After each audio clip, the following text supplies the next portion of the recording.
L'histoire, elle se résume en une phrase. C'est une femme attend un homme, et après, évidemment, cette phrase se décline encore en de multiples ramifications, à savoir, est-ce que cet homme est son amant ou son bourreau? Le sarcasme est si facile, si dégradant. Non! Tout va bien! Je préfère le défroid! Sarcasme encore. Je déchirerai ma robe!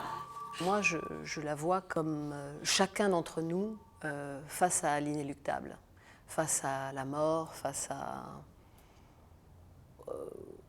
au désir de sortir en beauté, d'arriver à une espèce de stoïcisme en chaque circonstance. C'est ça la classe. Emportez-moi ça! Elle est partie. Emportez-moi ça! Elle est partie, elle est partie. Emportez-moi ça! On ne peut pas dire que je passe du lyrique au théâtre soudain comme ça. Moi, ça fait 30 ans que je veux jouer. Et j'ai commencé par le théâtre. Mais j'ai toujours gardé en tête qu'un jour, j'irai là où j'ai toujours voulu aller, c'est sur une scène de théâtre, c'est-à-dire avoir affaire avec les mots. J'ai une voix relativement aiguë et claire quand je chante en lyrique et qui ne correspond pas du tout à qui je suis en vérité. Et donc c'est sûrement ce qui a donné une chose intéressante au final, puisque j'ai toujours dit, moi j'ai une voix d'ange mais je suis une sorcière.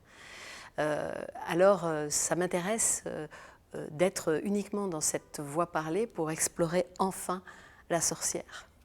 Il nous a semblé important de travailler sur de l'organique, et en l'occurrence, cette matière qui est la glace, qui forme un lustre au-dessus de sa tête de 500 kg de glace, qui évidemment va se désagréger, fondre au fil du spectacle, avec évidemment, symboliquement, le fait qu'on passe du solide au liquide, d'une matière qui prend la lumière à tout d'un coup quelque chose qui la laisse traverser.